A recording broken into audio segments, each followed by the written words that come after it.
What's up YouTube, this is Collect Pokemon and welcome back to another video. So in today's video, I want to talk about some thoughts I have for the past week that has accumulated and I haven't actually had the chance to make a video to talk about it.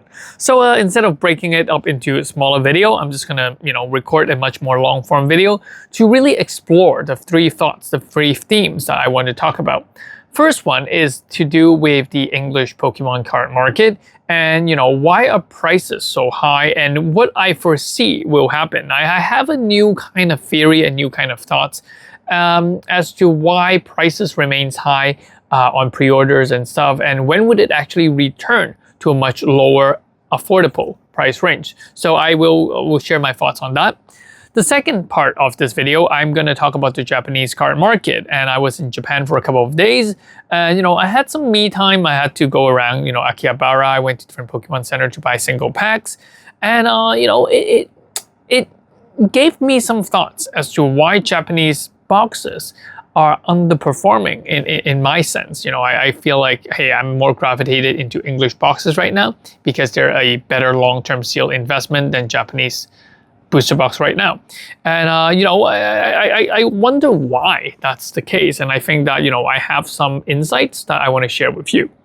And the third half of the third part of the video focuses on a new form of collecting, or a new type of collecting that I have been doing for like the longest time, but people didn't like it back then, but apparently it's becoming mainstream now. So what I want to share is not who's right, who's wrong, but sometimes it's you just do you, doesn't matter what other people say. You might just be ahead of your time. You might just be ahead of the trend. So keep doing what you have to do or what you want to do. And who knows, it might pay off eventually. So let's go into the first half of the video. The first part of the video, I want to talk about the English cards. And it's a good thing that the English booster box market is slowing down. So like I said, I don't see Pokemon cards the same way as I saw it 5 years ago. It's no longer as the market going up, market going down. It's much more of individual stocks, individual pieces of this whole Pokemon market. And from the past few weeks, I've seen a lot of people say, oh, the market is crashing, the market is weakening. Yes, it is weakening for a lot of what we call modern products. It is weakening for things such as, booster boxes. I just sold another Cosmic Eclipse booster boxes, which was supposed to be sold like a month or two ago. But, there was a lot of relisting here and there. And so finally, it was finally sold. And I think last month and a half ago, it was selling for $4,200 US. And I think the most recent price I got for selling it is like $3,300. So that's almost like a $900 decrease. And then it's the same thing. A lot of Evolving Skies booster boxes are coming back down from $2,700 to $2,200. These are a price range. We're seeing Fusion Strike, all the other booster boxes simply not climbing or not going up in price. And this is actually a good thing, because here's my thoughts as to why things are on pre-order, like Phantasmal Flame, Ascended Heroes, or anything like that are double, triple MSRP. And the reason is quite simple. If you bought into an Evolving Skies booster box from a few years ago, it used to be $100, and now it went to $2,000. So if you sell that $2,000, technically you can trade it for $20 $100 booster box, right? And it is easy money. And because it is easy money, a lot of people are much more willing to buy some of these sets because it's much easier for them to finance, much easier to fund their new purchase. And because of that, the demand for a lot of new booster boxes just becomes higher.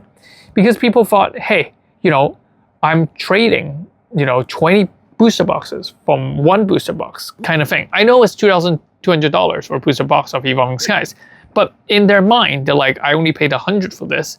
So they're much more willing to trade. Even if you bought it at $200, $500, you're much willing to trade because, hey, you can use and fund that new purchase with the whatever profit you made. And because of that, the demand of a lot of these lower pricing new booster box skyrocket. That's why we see Destined Rival, Journey Together, the first mega set, as well as Phantasmal Flame. We're seeing it double, if not 2.5, if not triple MSRP, closer to 300 or 250 a box. And that's why even when there's a reprint of Surging Sparks, it's still at 250, 260 a box. And that's because money is not money. I mean, the value, it's relative. And so that's what we're seeing. And initially, there is going to be a big difference, right? The spike in Evolving Skies and the cheap new release of booster boxes will have a great difference. People are going to buy more of the cheaper booster box by selling the expensive boxes that they have, made money from. And so the price of the new set is going to slowly climb up from 100 to 150, 200, 250, 300. But at the same time, when this is climbing up, the market was really, really hot. So Evolving Skies went from 1,500, 2,200, 2,700. It keeps going up. So they become proportional. They'll go up in proportional. So for the new people who doesn't have Evolving Skies or older sets, they would think that these new products are way too expensive. Doesn't make sense at all. It actually does make sense. It's because people are not actually ditching out money to buy. Just like in trade show in Hong Kong, what I'm seeing, people are not ditching out money to buy cards. They're often wanting a trade. And this is essentially a trade. You trade a more expensive box for multiple newer sets. So for people who have nothing to trade except for the cash, it seems outrageous. It seems expensive. So that's what we're seeing. Now, with the cooling of this modern market, with Cosmic Eclipse dropping down in price, with Evolving Skies dropping down in price, this proposition becomes less reasonable because the price is high, the profit that you're trading, the value you're trading becomes lower and lower. And so what we would assume is that people are going to buy less of these and the price of these will drop back down. If these continue to drop, this would continue to drop. And you also have to understand, not everyone bought Evolving Skies at $100. So if they bought it at 500 or if they bought it at 1,000 or 2,000, the margin becomes even smaller. And so by selling a Evolving Skies to trade it for a new Phantasmal Flame, it's not making any sense because you may have only profited, $600 from the Evolving Skies, and selling one Evolving Skies technically only got you 2 Phantasmal Flame. That's not a good proposition anymore. So that's what I'm going to see. That's what I'm expecting. I'm expecting a lot of the newer products to come back down in price as long as the other products that a lot of people are holding heavily on, Cosmic Eclipse, Evolving Sky, Brilliant Star, Fusion Strike, Chilling Reign, and whatever you name those sets, as those boxes come down in price or they stagnate in price, what we're going to see is that the price of seal products, the new seal products, is likely going to come back down in price because people are not going to sell at a loss. I'm going to get some water. So that's going to be a very interesting kind of phenomenon that we are going to see. So anything to do with Astounded, so the Mega Dream set in English, Astounded Heroes, whatever you call it. So with that set, I am not going to pre-order any. I'm not going to pre-order it on market value. I'm going to pre-order it at distributions, these sort of stuff.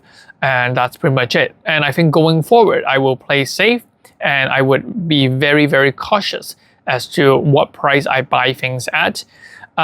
Just like the Phantasmal Flame. I did buy 40 Phantasmal Flame Elite Trainer Box at 120 each piece. And now it's currently at 80. So, I don't mind sharing with you guys the money I've lost. And basically, I did lose some money. I'm not sad about it, but it happens. And I think that, hey, even I can make mistakes, so which is normal. So I think that, going forward, I'm going to be less irrational buying it at these prices as it comes down. But, I will hold on to the Phantasmal Flame. I'm not going to sell it because I just think it is a good set. It is a good Elite Trainer Box. And so, yeah, that's that. So I do think that there is a lot of positive things to look for the English Pokemon card. And I think that, it's going to continue to do well in the long run. But, it's just going to take some time. It's going to readjust. And doesn't matter how how much Pokemon print. It's never really a supply and demand issue anymore recently. It's just more like because it's worth trading. That's the reason. Because people like ripping packs. Sometimes they don't even care what they hit. They just enjoy that feeling of ripping packs. So I mean, it's not the supply of cards. So a lot of people talk about the population report. These sort of stuff doesn't matter. It does matter, but at the same time, it really doesn't matter because a lot of people are just enjoying the fact of ripping. And if they get a good card, hey, cool. But if they don't, at least they had fun ripping. So that's that. So English cards, that's that. Now, there's a lot of it's been a while I haven't talked about Japanese cards, and to be very honest, there's not a lot of YouTubers talking about Japanese cards. But I could say that I do know the Japanese card market quite well, and I was one of the first few to know and buy a lot of the Japanese cards, and to talk about it on YouTube. But I haven't talked about Japanese cards because I find it not a good investment as before. So that's why I shied away from talking about Japanese cards, because it is very, very unpredictable. The reprints, they can keep printing it. And I think that one thing that really fascinates me is that I could walk into a Pokemon Center. I was in Japan. I walked into the Tokyo Station one. I was able to get Mega Brave at MSRP, 10 packs each. So basically you can get 10 packs each day for a person. If you want to break the rules, you can line up again. If they recognize you, you're screwed. If they don't, that's good for you. I see tons of people buying packs, 10 packs, 10 packs, 10 packs. So this was at the Tokyo Station one. Whereas in other places, such as the Shinjuku one, what we see is that there was Mega Dream EX, and then the Mega Brave, it was limited to 2 per person. And then there are other places that has Terrestrial Festival as well as Phantasmal Flame, usually limited to 2 and limited to 2 per visit. So you could technically just go in, buy, and there's a lot of cards available. How many of these cards are still available? How many of these are still being ripped? Really explains the reason why Japanese booster box hasn't gone up as well or as much as I anticipate or as much as I want. So we're seeing V-Star Universe. We are seeing VMAX Climax, totally out of print. It's not going to exist in Pokemon Center anymore. But the price has finally started to creep up slightly, 120, 130, that kind of price range. It's been what, 4 years, 5 years, 4 years already, something along that line. Because of the large quantity of these single packs has been ripped, and there is a large quantity of single cards that are out there in the open. And because of that, the booster box price simply just it just doesn't pop up until maybe when the supply of single cards starts to run dry. Then I think it will start to pop up. So the rate of return is a lot slower than what I anticipated, because things such as CP6, things such as Ultra Shining GX, or the what do you call that? I suddenly forgot that name of the set. Best of XY, these sort of sets, or GX Boost, they went up really, really quickly because the single card supply dried up very, very quickly. And so basically the box were out of print, no more single cards, booster box goes up. Very simple, very logical. But now with such a large amount of single cards, such large amount of single packs being opened, the single cards are out there. And that's why I think that it's going to take a really, really long time for any of these to go up. And the investment proposition becomes less and less intriguing kind of thing. However, I do think that if you do want to buy these in bulk, you don't have to buy it right away. You could buy it a year later or a year and a half later. They would still be in print. They would still be offered by a certain distributor in Japan. So, I mean, I think just 2 or 3 weeks ago, I was offered a Terrestrial Festival reprint. Yeah, so basically that's that. I didn't buy any, but yeah. So if you want a large quantity, yes, you have to buy it a little earlier. But if you want just 1 box or 2 boxes, you can buy it way down the road. You don't have to spend tons of money holding on to a lot of these things. I mean, I still have what, like 10 cases of Terrestrial Festival, and the price hasn't actually changed much. I mean, it did double from what I got it for, but that's it. It then stopped moving. And so, you know, I have to be, you know, holding on to, sitting on these cash for a long time. So that's something that why Japanese booster boxes I don't talk about anymore, because the original price of these are expensive as hell. I mean, a lot of the Dream EX, where did it go? So a lot of these Dream EX booster boxes, they are still going for around 92, 95 to around 110 US dollar. Even if you can get it in Japan, it's still very, very expensive. It's not, it came down a little in price, but not significantly. And even though it's, you know, it's continuously getting printed, the single card price are dropping, but the box price are still very, very tough. Now, what I can't foresee is that if so many people are opening the packs and they're opening a lot of single cards, what happens when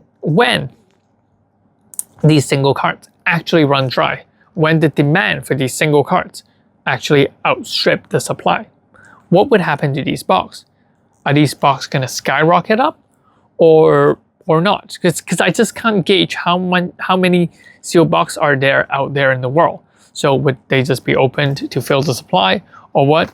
So I really don't know. I'm skeptical. So that's why I'm still buying some Japanese products. But, you know, for these sets, like I said, I only have like, what, 10 boxes or something along that line.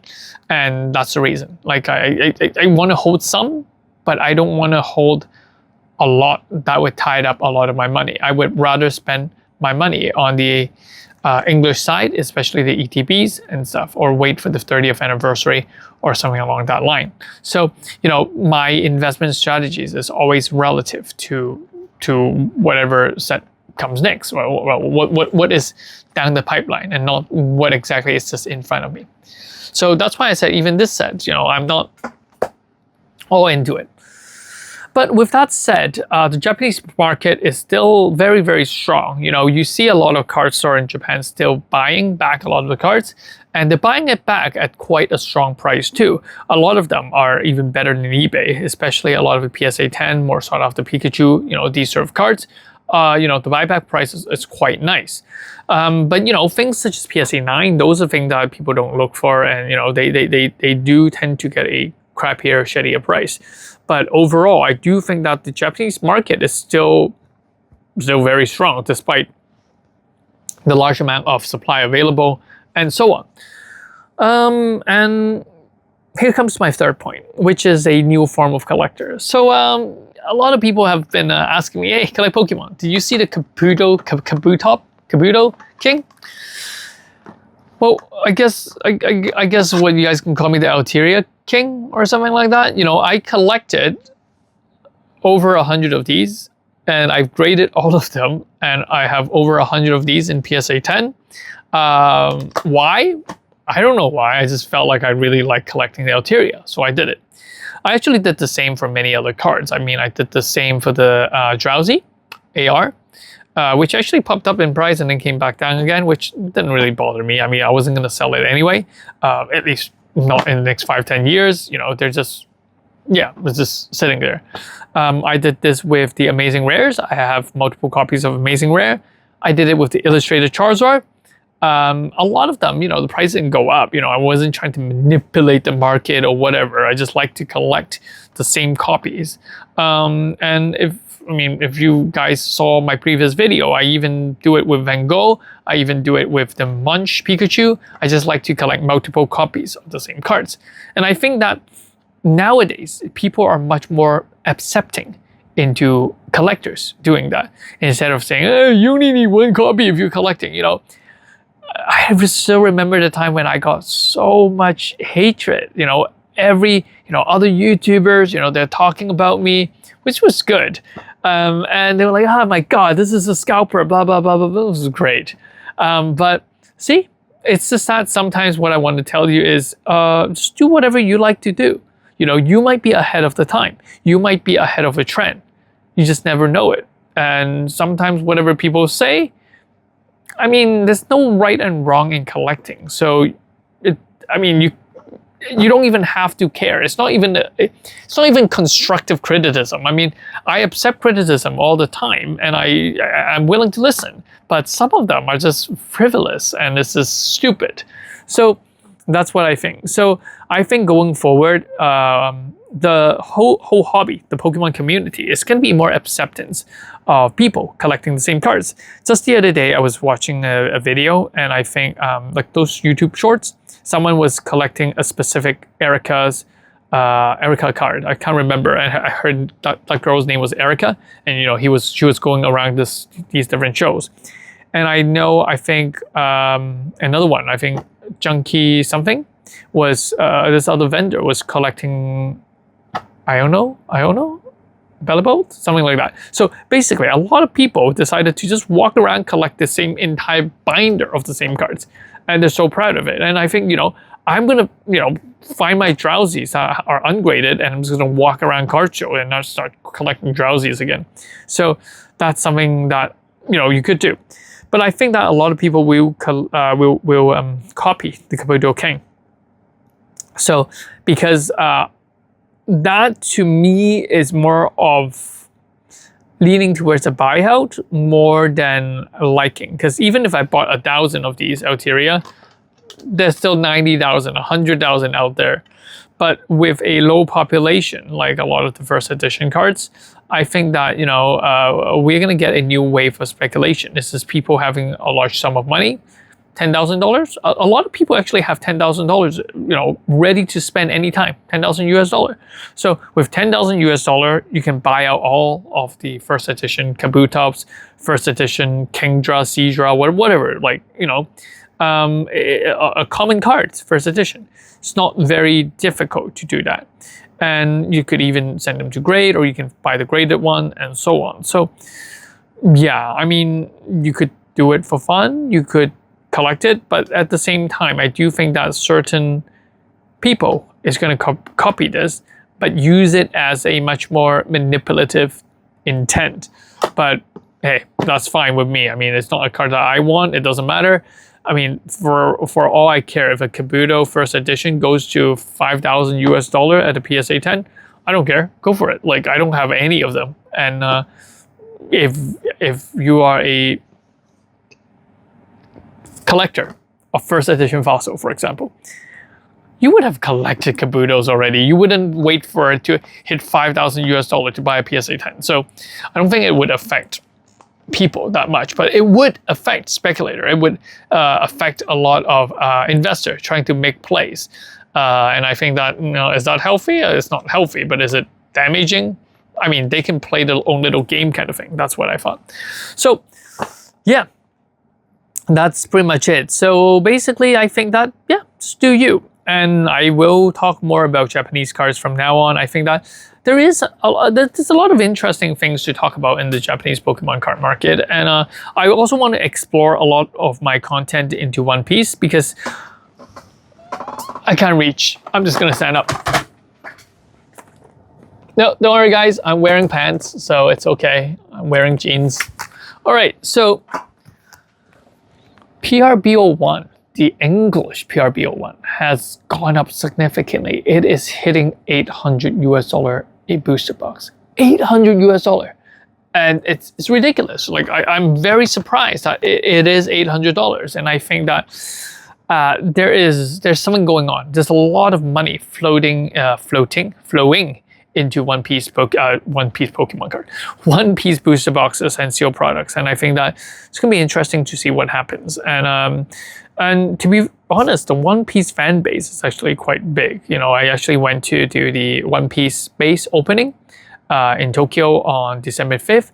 It was a huge lineup. And even though it is an invitation only, so you have to kind of reserve for it, you know, there was still a line outside. And obviously I didn't know about it, so I didn't reserve. So I was just out there trying to get in. And then the guy had to explain to me, you need the QR code, blah, blah, blah. I'm like, ooh, okay. So that's that. So that's pretty much it. So I hope you guys enjoyed this video. Let me know in the comment section what you guys think about Japanese Pokemon cards. You know, I really want to hear your thoughts of Japanese Pokemon cards, because I know a lot of you guys do collect Japanese. And how do you guys feel? You know, is it good that the booster boxes price, I mean, they're not changing as much? Would you invest? Or is it nicer because it's much cheaper? You can still buy the singles at a cheaper price. And, you know, hey, you can easily or easier get a PSA 10. So that's pretty much it. Hope you guys enjoyed this video. Peace. This is Collect Pokemon. Bye-bye.